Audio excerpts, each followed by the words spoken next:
Miguel 2204, your pageant vlogger host. Subscribe! Magandang araw Pilipinas, mga ka-pageant fans. Ngayon ay isang espesyal na araw dahil today ay gaganapin ang live preliminary competition ng Miss International 2025. At dahil syempre, hindi papahuli ang Pilipinas dahil todo paghahanda ang ating pambato na si Myrna Esguerra para masungkit muli ang corona para sa ating bansa.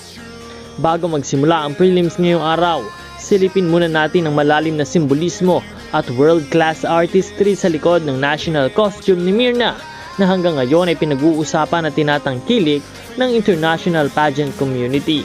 Sa mga nagdaang araw, ramdam na ramdam ang init ng suporta para kay Myrna Esguerra. Pasok siya sa karamihan ng hot picks at marami ang naniniwala na isa siya sa pinakamalakas sa batch ngayong taon. Sa social media makikitang trending ang pangalan ni Myrna dahil sa kanyang solid performance sa pre-arrival activities, flawless styling, calm but confident demeanor at syempre ang iconic na national costume na nagpapatunay ng kanyang lakas bilang Miss International Philippines. Ngayong araw ng preliminary competition ay inaasahang ibibigay ni Myrna ang tatak Pinay performance, elegante, may puso at puno ng dignidad. Bago ang preliminary stage, mas lalo pang nahigpit ang training ng ating reyna.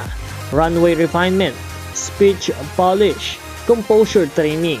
Ayon sa kanyang team, si Myrna ay kalmado pero handang-handa ito ang klase ng kandidata na madalas umangat sa Miss International Finals.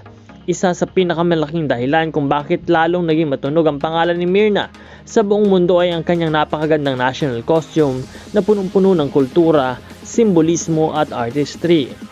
Kaya naman patuloy natin siyang suportahan sa kanyang laban dito sa preliminary competition ng Miss International 2025. Huwag kalimutan na mag-subscribe para sa lahat ng bagong updates. Pilipinas. Ngayon pa lamang ay handa na ang Pilipinas na muling lumaban sa Miss International stage. At sa ganda, galing at sa puso ni Myrna Esguerra, naniniwala tayong may malaking tsansa na muling maiuwi ang ikapito nating Miss International crown. Abangan natin ang kanyang performance mamaya sa live preliminary competition at ipagdasal natin na magbigay siya ng isang world-class showing. Meron na po tayong 84,000 subscribers at naway patuloy na mag-subscribe para sa lahat ng mga bagong videos.